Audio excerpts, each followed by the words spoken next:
Hey guys, Rob Murphy from Holistic Healing Choices here. Today I want to talk about NLP being flawed.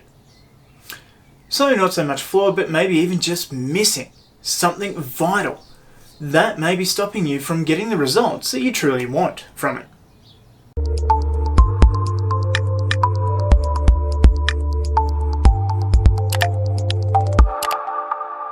So, do not get me wrong, I love neuro-linguistic programming. It is one of the most effective change tools for tweaking, sorting, removing, distorting, deleting, anything that goes on within our minds. But one of the things, and especially the way I was taught, is that it misses is emotional stuff. What I'm getting at here is, does NLP miss actually dealing with the emotions and then allowing them to stay stuck? So this is a little bit of a story about what I've just recently been through with some training. Going through, they got us to talk about like our most traumatic experience. Now I thought, yeah, I've dealt with this stuff, with NLP, with these other modalities and everything else I've been going through. But then when I got to talking about it, tears started to well up, and normally that is a very hard thing for me to actually even just show tears. So let's say I'm in the feeling center in my heart here. I normally just go up to my head, rationalize, and do all those sorts of things, and I can talk about just about anything in that monotone, very logical, analytical sort of way. But whatever it was, it actually really triggered me and got me worked up in front of people that, I'd only just sort of met. So for me, that was a huge moment in saying, well, I actually haven't dealt with whatever else is behind it. I've dealt with all the logical side of things, like I can gather that this trauma from way back when, I can logically see the steps and everything else that I've taken for that, but I haven't actually dealt with some of the emotional stuff. So is it that NLP is flawed in that? Possibly. Now I know some people that I've even seen in clinic do have a bit of an emotional outburst, or that you can go back and remove the root cause of the emotion. But what I'm talking about here is some of these things where you feel that you've dealt with that situation. That situation has been logicalized, it's no longer a problem for you, but what happens to that emotion? Now, emotion too, if you want to get right into the meaning of the word, is the energy in motion. So energy is something that just can't be destroyed. It changes, yes, but it can't actually be destroyed. So what happens to that energy in motion if you just cut that synapse response or stop the logical process with NLP? Does it actually go anywhere, or does it just sit in the body, not having been actually processed and dealt with and released through the system? It's one of those things that I'm starting to think about. Where are the shortfalls coming in my practice? One, because I'm doing a whole bunch of things. So it's great for, I want to quit sugar, so I'm going to associate sugar with something absolutely disgusting that I absolutely hate to put in my mouth, or cigarettes, or whatever the case may be. It's great for those sort of short-term little fixes in that, and dealing with the why and breaking behaviours and patterns and everything else as well. Nothing wrong with that, but does it actually really solve those traumatic issues? Or is there something else that's needed to assist it as well? Now, not in all cases. Some people are more emotionally available than I have been in the past, because that just wasn't a way that I dealt with things. And I mean, you get into the field of healing because you feel that you need healing yourself.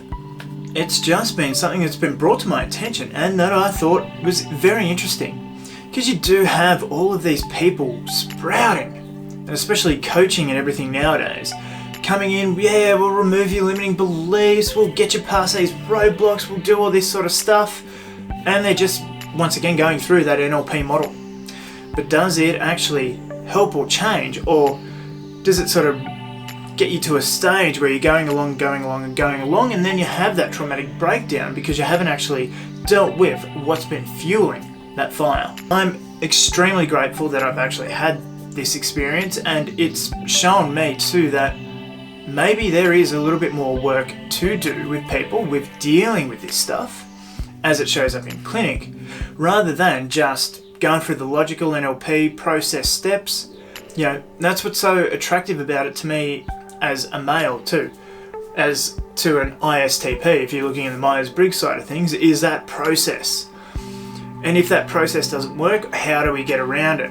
It's like playing a mind game with people, because it is literally all about the mind. That emotional energy stored within the body, does it actually go there?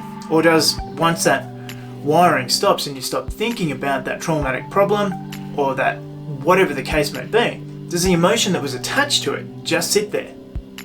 And two, dealing with that emotional stuff, like I've noticed physiological changes in my body.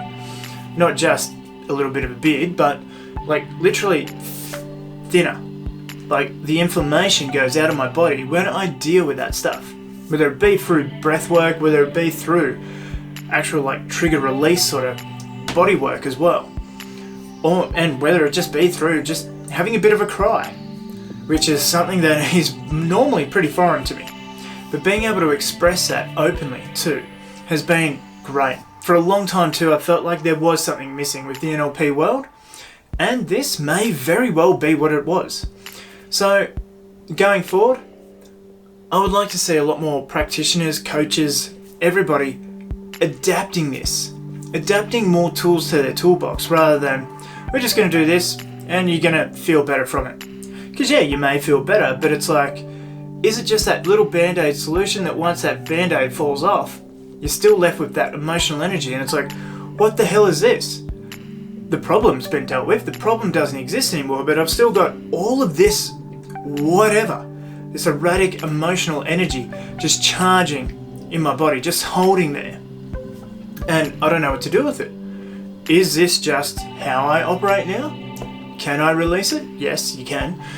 But if you don't know what the problem was, it's very interesting to sort of see that you've got this energy where there was no problem. So one of those things that you just got to look at. There is absolutely nothing wrong with just doing NLP. And from my original teacher, Rob Whitewood, I moved on to Joanne Antoon, who then, showed me that you can incorporate a lot more feeling and a lot more difference to it as well. So it doesn't just have to be that logical thing. You can put a lot more feeling and emphasis into it in various ways to release some of that emotional stuff. But me being a pig-headed, well not pig-headed, but just analytically brained male, may not have been able to take that on at that point in time. And that's one of the NLP principles, is that I'm doing the best that I can with the resources I have at this time. But now that I've had my eyes a little bit more opened up, now I'm prepared a lot more to do a lot better. Watching like people on YouTube and stuff like that as well, going through these processes, maybe it hasn't been the best way to learn, because maybe they're just those robotic experiences that I've been having through it. And two, like, where do these trainings come from? You are only going to sort of know as much as your instructor or facilitator can sort of show you. Then what happens when you come up against something that, I know the universe doesn't normally throw something that you can't deal with at you, but it's this thing where now there's a whole nother layer, a whole nother element to it. Or is it just that I couldn't deal with that at that point in time, and now that I've matured, I've had more life experience and whatever else, that this is the time to deal with that now? So it's just food for thought on that. Is NLP flawed? In some ways, yes. But it's just like everything. You can't fix everything with a Phillips head screwdriver. Sometimes you need another tool. A flathead screwdriver, for instance, to do that similar sort of job. Because not everything is going to fit in the same way. And I enjoy the hell out of that. That is what life is all about, is that learning and experiencing and opening that mind. Because once you start to think that you know it all, or that you can solve any problem whatsoever with the same set of tools, you're no use to anybody. And in fact too, you could even just do a little bit more damage. But taking that into account, taking that ego away from everything else as well, allows you that openness to see that there is another way, that there is more to do, that there is more ways to be able to solve that problem. And I'm incredibly grateful that I have been opened up to that, and that I am having these experiences, and being able to bring that awareness to other people as well. If one thing doesn't work, it's not because there's a problem with you. It's just because that didn't work at that time, or it's not that time to release it. Or even that person offering that service, maybe you didn't feel safe enough with them to go through that with. But anyway guys, that's a little bit of a rant from me. I'm Rob Murphy. Stay open, stay willing, and keep healing. And I will see you in the next video. And remember to like, share, comment, subscribe too. But alright, much love and light to you all, and I'll see you in the next video.